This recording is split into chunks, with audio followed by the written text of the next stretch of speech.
we live?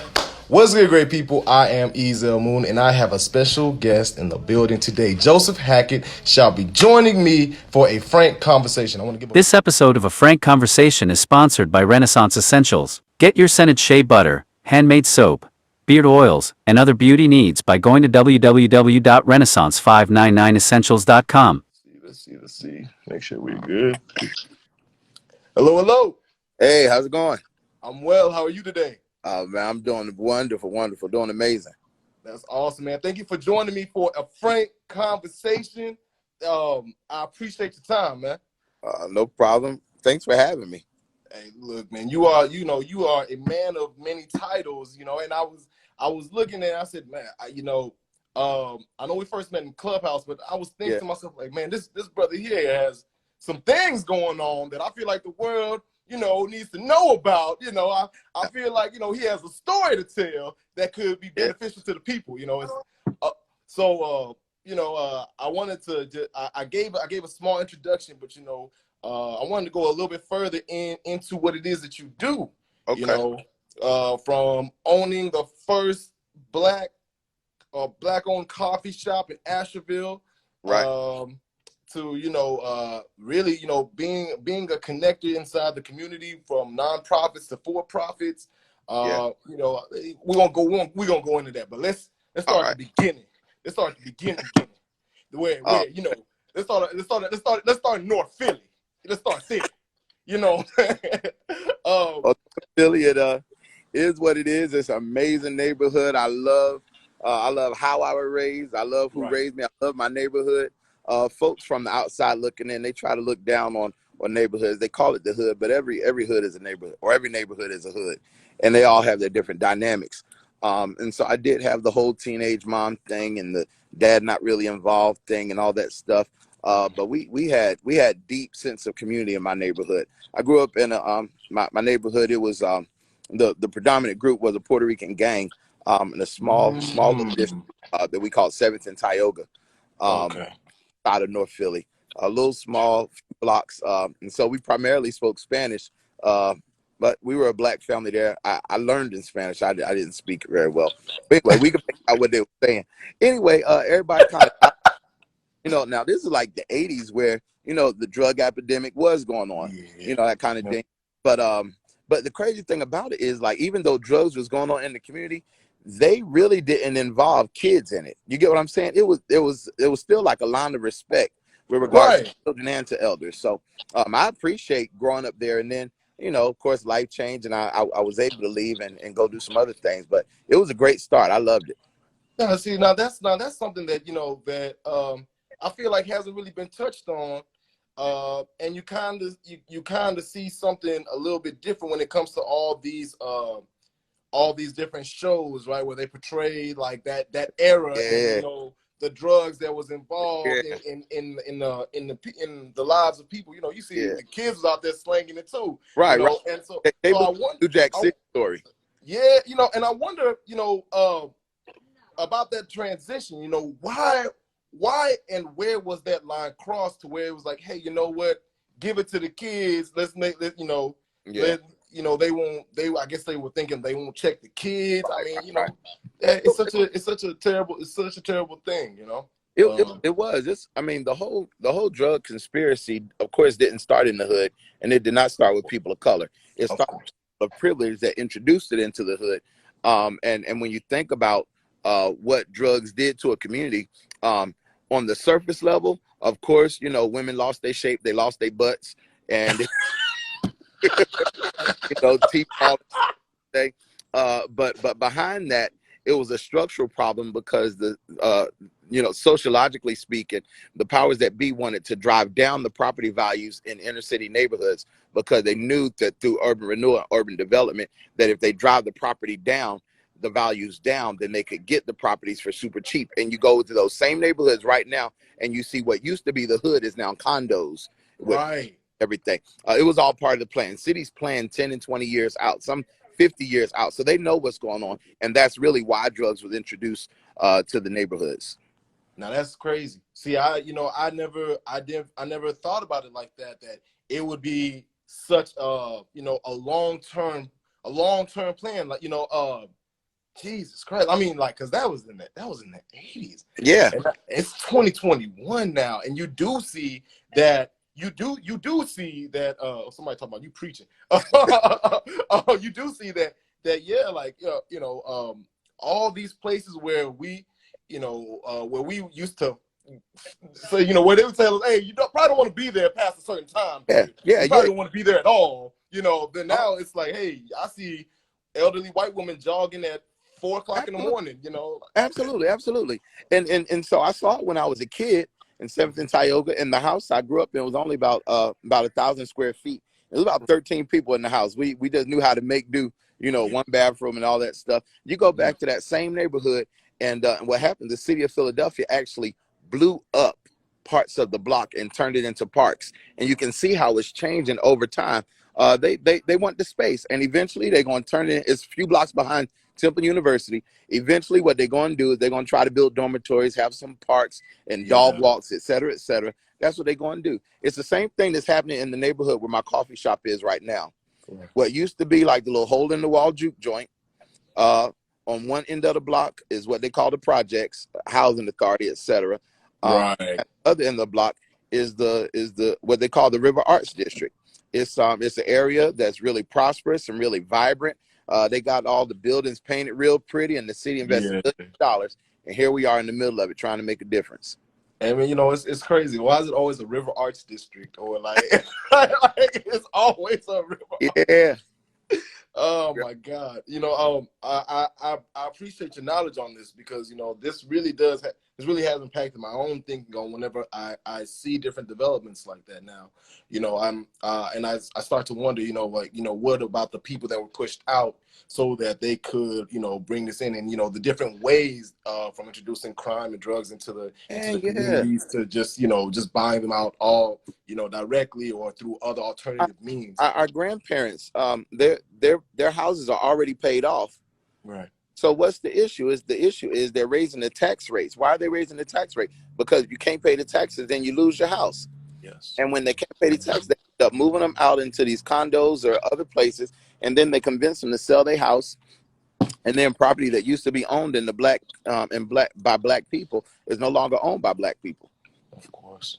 And of course. Crazy. My brother, you touched on it a little bit, and I want you to just, if you can, go a little bit further in there. Mm-hmm. Like I said, the first black-owned coffee shop in Asheville. Talk to us some of the trials that you faced while opening it. Some of the hindrances that took place. If you don't mind. Yeah, no problem. So, number one, I don't drink coffee. Which is kind of crazy. Hey, look, we right there. Kid, I drank it. Me and grandmother used to drink it. Coffee and cheese toast. But I don't drink coffee. But what happened was we opened a coffee shop right in the middle of the pandemic. So we opened it in September. Signed the lease in July, and our first day open was in September. The thing is, we had a great deal. The owner paid. The owner gave us a great deal on the place, right? So we got a good landlord. But then we dealt with some of the things that black people deal with in business, which is the lack of capital. So even if you have a good idea, how are you going to fund this idea? And then how are you going to compete with whatever else is going on? What we found is really ironic is we actually got a lot of support outside of the black community. And so we found out that there was resources available, but we just didn't know how to access it at first. So we really had to reach out. You had to listen. You had to ask questions, and then access various resources so that you can do what you need to do. And so I connected with other coffee shop owners. We connected with other not banks. As a matter of fact, in the United States, there are actually about 4 levels of financial institutions. Typically, people know about banks, and they know about credit unions. Well, banks are really restrictive and they have high fees. And then you got credit unions that have less fees and less restrictive.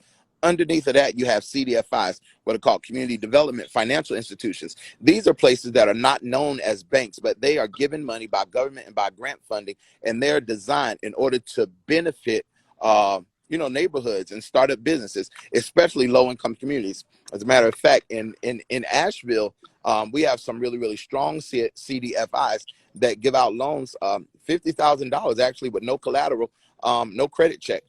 And these CDFIs are actually in every region all around the United States, but a lot of people don't know about it, especially Black folks in business. What we had to do was connect with our local CDFI and get access to some of that money and some of the coaching. So we got connected to CPAs, to lawyers, to trademark attorneys, financial management platforms, etc., in addition to the cash that it took in order to build the business. So we had a lot of help. The community really rallied together to make it happen for us.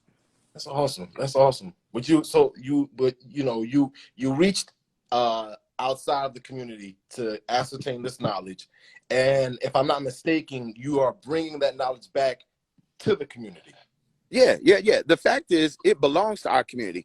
Make note, there is no money, no white wealth in America that has not been propped up by Black people. There is no money in America that is not propped up on the backs of Black people. We built this country. And so when we go in and ask, we're not asking for something that belongs to somebody else. We're asking for something that rightfully we have a part in. It doesn't mean that all of it belongs to us. It does mean that we should be included. So we're not asking for any type of handout or any favor. We're asking for the redistribution of wealth. What we're asking for is that the thing that has gone one way actually come back, and we get a little portion of whatever should have come. And so when sometimes people go and they ask as if it belongs to somebody else, that is not the case. It belongs to us as well. And we're supposed to be able to go to the table and to compete and do business in the same way that others are. And so we got to be bold enough just to ask. And that's what I do. I ask and then I listen, because you got to know how to ask. Most definitely. Look, if you already learned something inside this video, man, tap that heart real fast. If you already learned something in this video, go ahead and tap that heart, because but I see my wife on here, and so she's the one putting up all the hearts. Dr. Lacey Black Hackett, y'all see her there for her stuff. She's the Deputy Chief Diversity Officer for the Commonwealth of Virginia, and yeah, there she is. Anyway, y'all go ahead. Look at that! Look at your wife supporting you on the interview. I love it. No, sincerely though, I've learned from this interview already. I want to go into a step further into that part about you being a connector, right?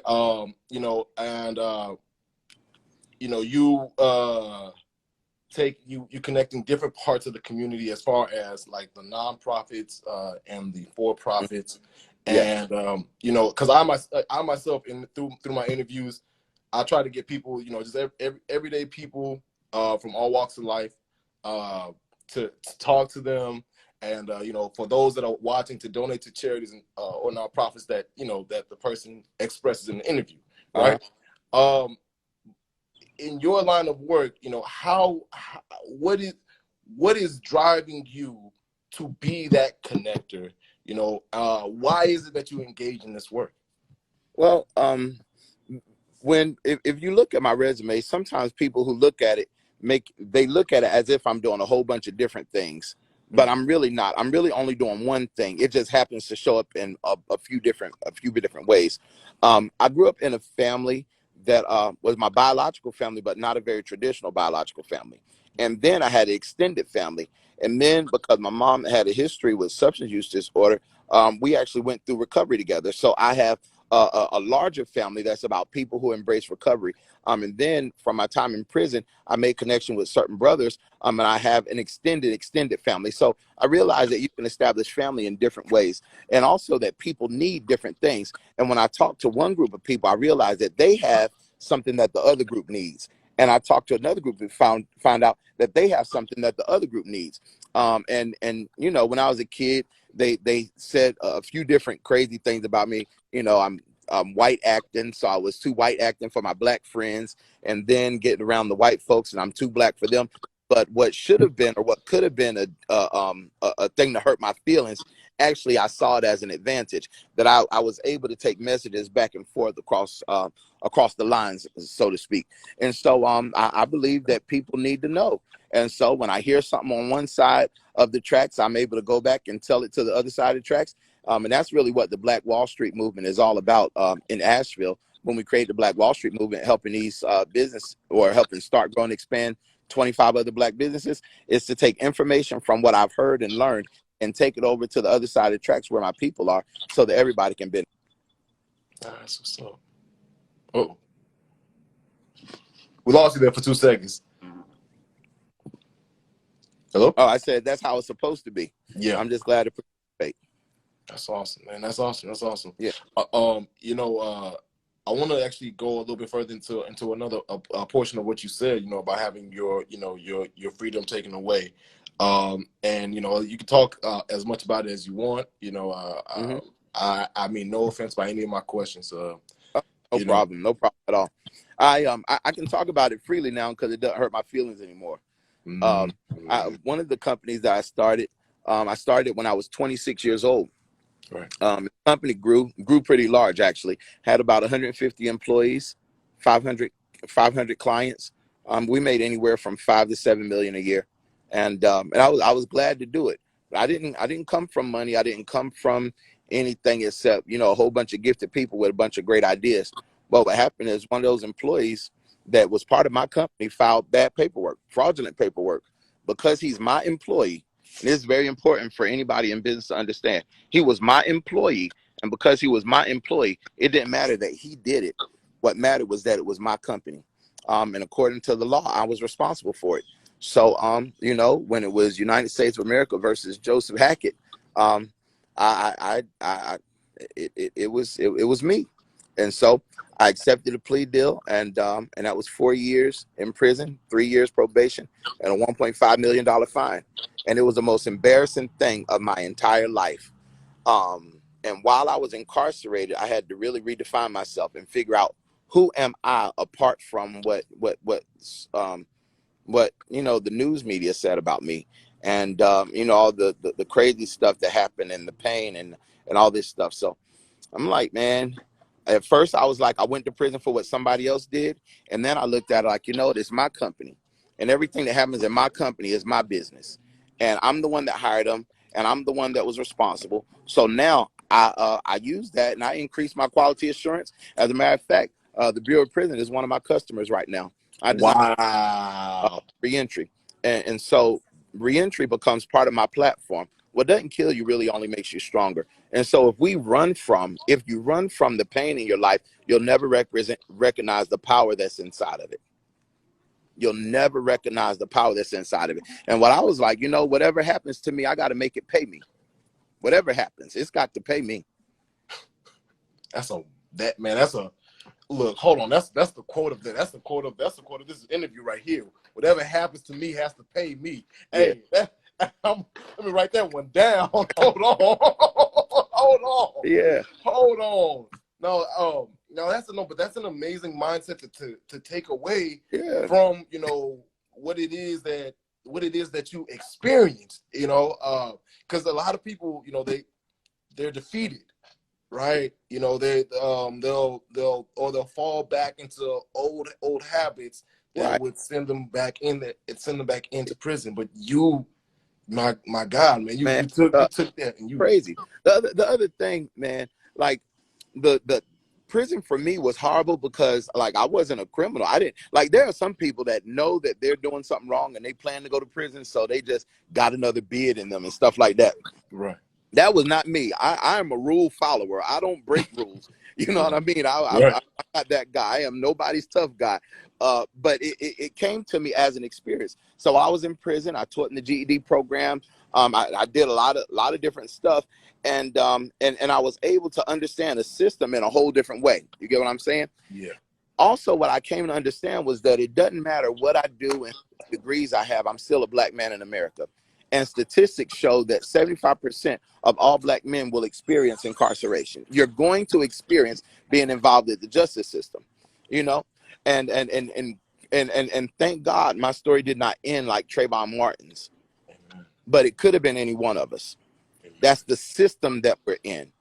And so when we think about our role in the community and our role in the neighborhood and what we do with our gifts, talents, and abilities, we have to accept what's going on as real, and then we got to use our abilities to do something different about it. Most definitely. Most definitely. Goodness gracious, man. You're wise. You're very wise, man. And I'm so appreciative that you gave us this time and this knowledge. Oh, Sincerely, man. you. You know, can you talk a little bit further about the what it is that you will pass on? What other lessons do you feel like you would pass on from that experience to your, let's say, to your children, to your closest friends? What other like what other piece of knowledge would you say, look, man, also, if there's anything else that I can tell you, Mm-hmm. this. Well, actually, and I'm glad you said it that way. There, before prison, I was actually addicted to my business, and my business became like a monster. I would sleep with my cell phone, and I would not have it on vibrate, would not have it on ring, but I could feel like almost like a small electric pulse. I could feel when my phone was going to ring. It was a horrible way to live, and I realized that my life was out of balance. The thing that I wanted, this business that I wanted, actually kind of like Little Shop of Horrors, this thing started to take over my life. And so I had to refocus. I had to recenter. And it was after prison, it was inside of prison, I realized I need to reprioritize my life. And so I did that, and put things back in order. And I realized that my children are my priority. My wife and I've been together 22 years. We made these babies, and no matter, I mean, the books that I write, the curriculum that I write, and the speeches that I give, et cetera, et cetera. But my children are who I have all the time. You get what I'm saying? Yes. And a father is glorious as children. It's important that we invest in our families. As a matter of fact, this society, this country realized that families were so important that, according to the Willie Lynch letter, during slavery, they would try to tear apart families. Why would they tear apart families? Because if I tear apart families, I can emasculate the man and put too much pressure on the woman. And then the children will grow up in an unbalanced household, and then they won't be able to reproduce anything new, because they'll be reproducing the same dysfunction that they grew up in. Yes. And so the best thing I can do is invest in my family, my children. The message that I would share with people is put your priorities in order. Amen. Amen. You know, I want to just switch gears really quickly, to another topic. You teach people how to properly advocate for equity. Yeah, Right? yeah, Because equity is a very, very big thing, and it's becoming somewhat of a watchword. Nowadays, as time uh, progresses, like, hey, even Beyonce said it. Hey, pay me in equity. And I yeah, was like, hey, all right, look, how do hmm I get that? If yeah, Beyonce saying that, how do I get it? Well, so I wonder, how does one properly advocate for equity within their respective fields? yeah. Of course, it requires that your eyes open up, and that comes with knowledge. It was Harriet Tubman that said, "I would have been able to free more people if they knew they were slaves." So there are a lot of people that have gotten a stimulus check, but they don't know that, according to this book called Regulating the Poor, very important book, the government does not mind giving out welfare, because they give out the welfare to keep poor people poor, so that the poor people spend money in rich people's business. They do not expect poor people to produce anything. That's why they call them consumers. They expect poor people to consume things. But rich people don't consume, rich people produce. So when we think about equity, we have to first turn on the light bulb and realize that we need to stop consuming and start producing. And so when you realize that you're required to produce, you ask for different things. You don't ask for a meal, you ask for the factory. Because you're not trying to feed your family, you're trying to feed your future. It's a whole different ball game. And before you ever reach equity, you cross what feels like privilege. Right. It feels like you're privileged, but you're not privileged. You ought to be able to go on vacation at least once a quarter. You ought to be able. You should not have to work a daytime job and a nighttime job. That's not privilege, that's equity. You're supposed to be able, if you go to the highest malls that are, and I'm not talking about the mall that is right next to the flea market. I'm talking about the mall that has Cheesecake Factory in it. When you go in there and you see the t-shirt that's $85, that's because according to standard, a t-shirt should be able to cost $85 and people should be able to pay it. You should not be struggling over the $15 t-shirt, but you'll continue to struggle if you think that your check is enough. And so we end up not investing in our education, not associating with the right people. We have these circular conversations. Yeah, you grew up in the hood, but do you just want to recycle what you learned in the hood? No, you need some partners that are outside the hood. Yes, you grew up in a certain way, but do you want more of that, or do you want something different? And when you realize that you can have access to something different, you have to overcome the dysfunction in your mind and actually say, I want equity. I want the thing that they have too. I want that. Yeah. I want to be able to get the car that's on TV when they say no money down. And when I read the fine print, I shouldn't have to cower back and cower down. I want that. What is it that stopped me from getting that? I don't know. Was it predatory lending? I don't know. Was it not paying bills? I don't know. Was it putting electricity in my baby's name? I don't know. What about this dysfunction that perpetuates in our communities? So equity, yes. In order to ask for equity, you got to open your eyes and ask for more. And don't only ask for the surface level. Ask for the stuff that it takes to protect you. Ask for the lawyer. Ask for the accountant. Ask for the insurance plan. Ask for it. Hey, closed mouth don't get fed. And look, man, I don't know if y'all taking notes, but I don't know if y'all taking notes, but thank you. No, sincerely though, I mean, goodness, like, where do you, what experiences do you go through to make you say, hey, look, ask for the insurance plan, ask for these different things, were you able to successfully get a company's lawyer? Were you able to successfully get these different things? Yeah. Yes, I was successfully able to get it. I'm getting it right now, and it was after not having it. I remember the day, as a matter of fact, I'm glad my wife is here. She probably hates when I tell this story, but when we got married in Asheville, North Carolina, we decided to live in Richmond. And when I brought her to this apartment, we had no furniture and there was an eviction notice on the door. I was only making $11.33 an hour, and she was brand new to the city. I don't know how, but somehow she got pregnant, and we struggled. I would work. I was working at a group home, and I would pick up extra shifts, and I would intentionally work second shift so I could eat the leftovers from the kids. I mean, that's part of my experience. You get what I'm saying? Yeah. And after suffering, matter of fact, it was Tupac. He said, somebody has food on the other side of the door, and you knock on the door after 400 years. What you gonna do? Just keep knocking? No, you're gonna go in and get it. And so I started to listen to people that were willing to share information with me, and I started to ask differently. And so yes, I had some success before prison, and that was personal, individual to me, and I helped coach people. But after prison, I was able to not only do it for me but for others.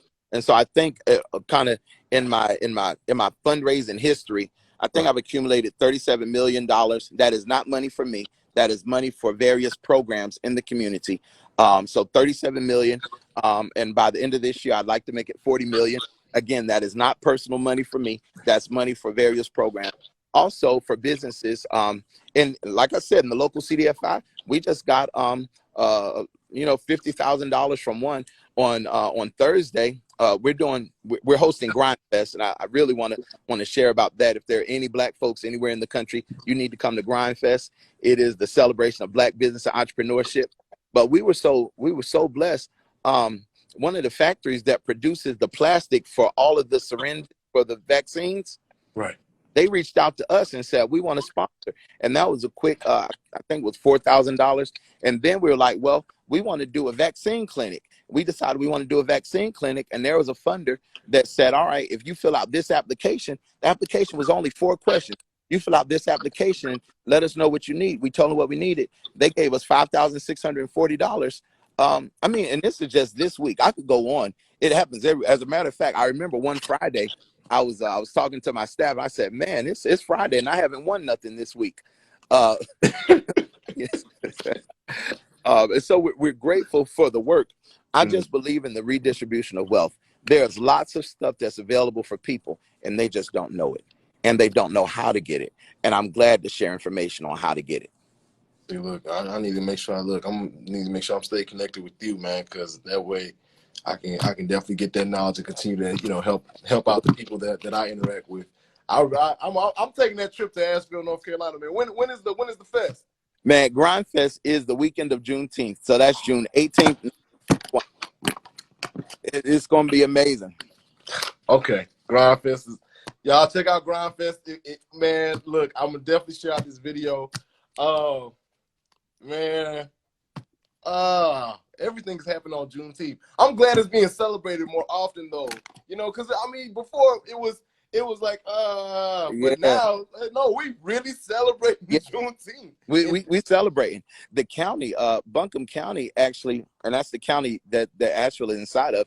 They decided to sponsor us. They was actually one of the first to sponsor, and they made it a holiday. So they got 1,600 employees that they given the day off just in honor of Juneteenth.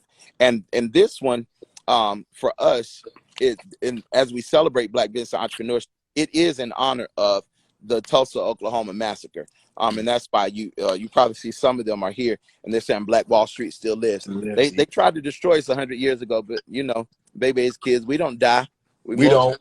We just multiply. Yeah, we don't die. We don't die. We multiply.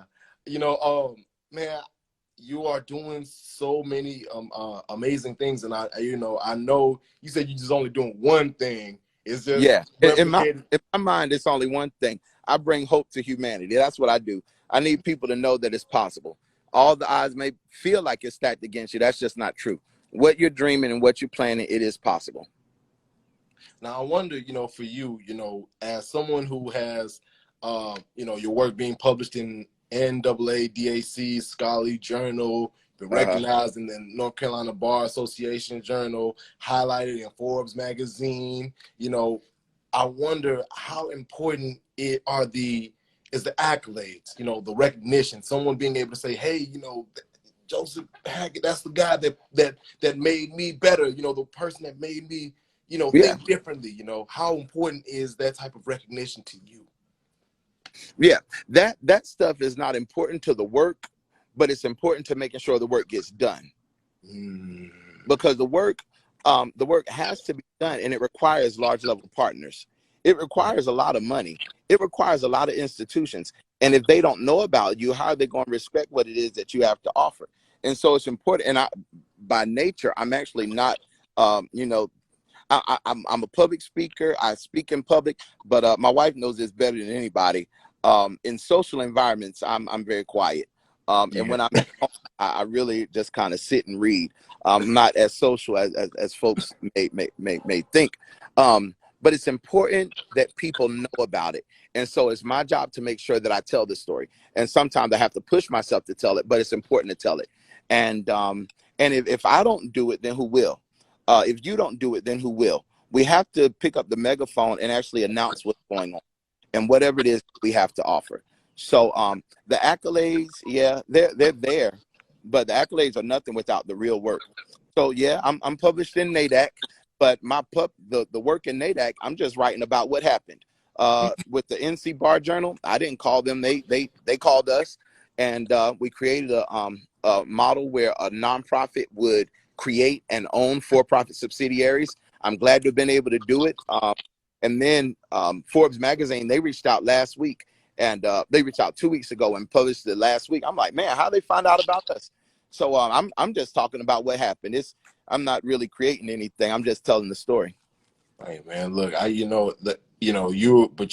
you're doing is absolutely amazing, and I'm speaking nothing but life, blessings, success, more success, over it, and and over you, because I mean, goodness, man, you're helping, you're definitely helping. You're giving hope to those that don't feel like they have any, and even inside this conversation that we've had, I feel even more enlightened. Like I mean, I actually made the ugly face when you were speaking, like, that man talking. I need that. Like, man, what happened? But I man, you actually kind of killed one of my questions. I was gonna ask, hey, what other projects you got coming up?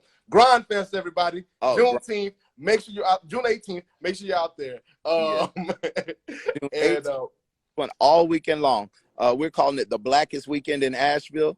Asheville actually is home to the largest estate in the United States, the Biltmore House, built by one of the most powerful men in America. Folks have heard that this country is run by 5 families.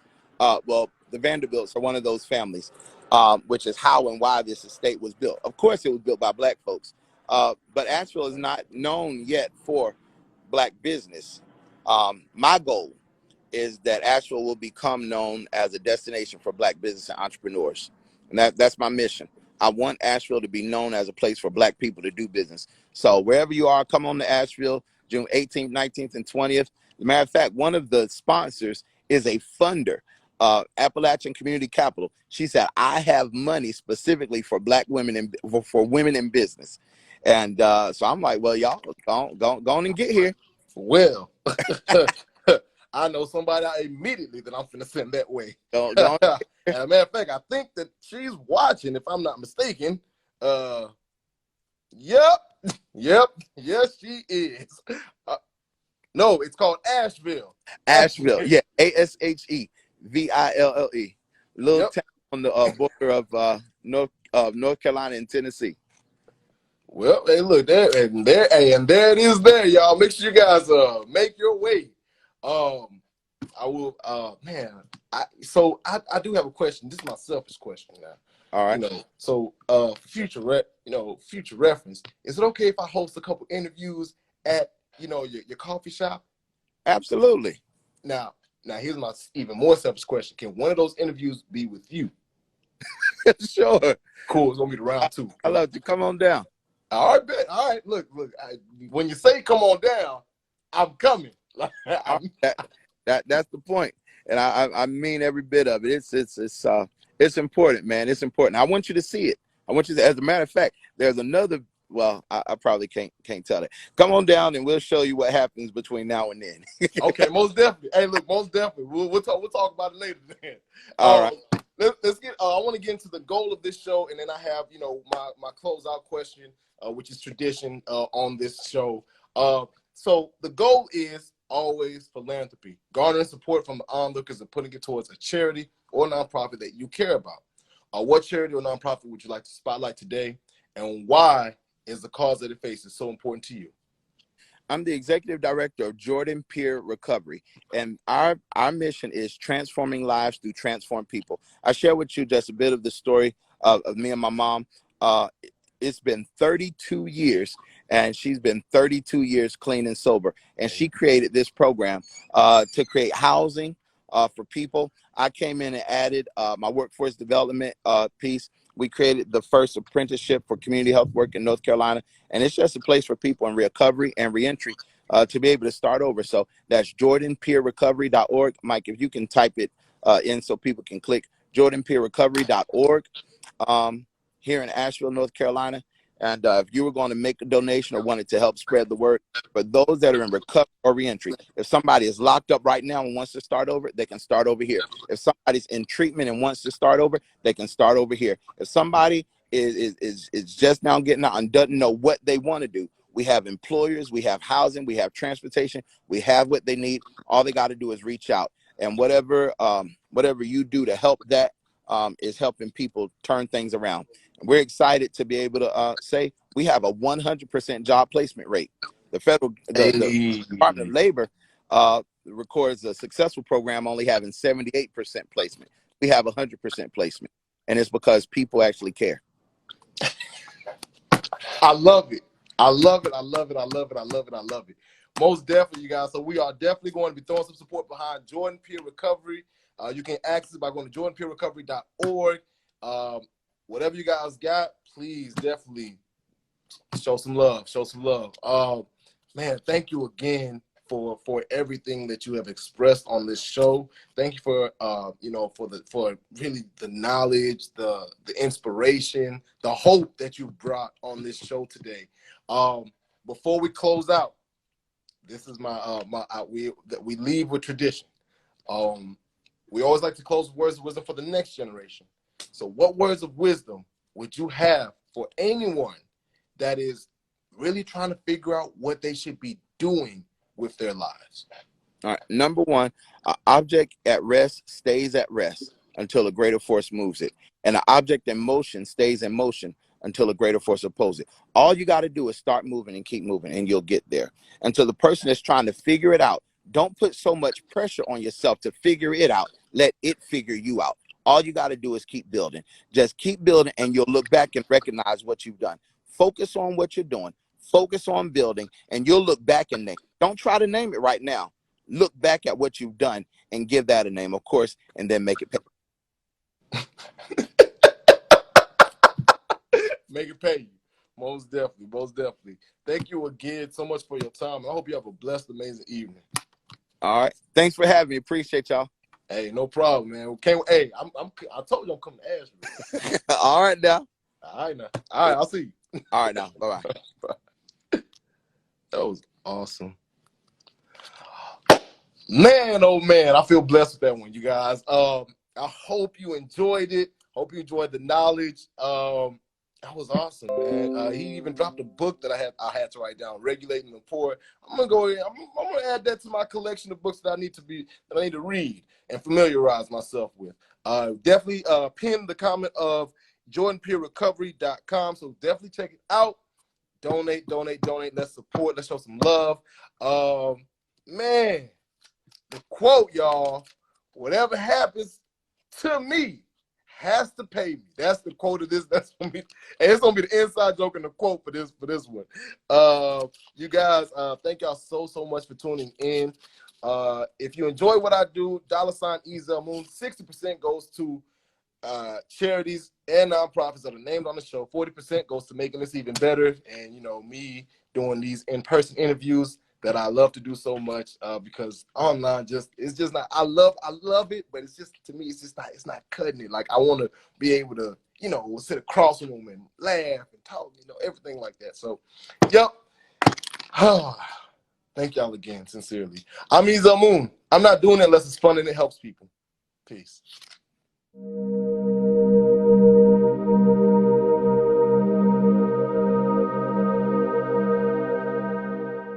Purchase my book, Purple Mike Wants a Bike, at Amazon.com. You can find it there. Just type in Purple Mike, type in EZMoon, and it'll pop up.